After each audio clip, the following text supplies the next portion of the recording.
lâu pha kim lao của môi sắc về là môi khi rồi nên har ngày lung ngắt đi ôi ôi anh môi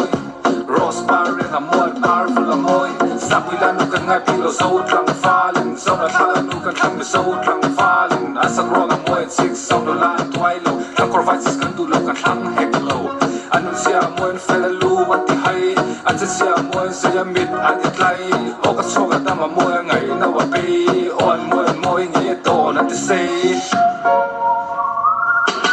anh sắc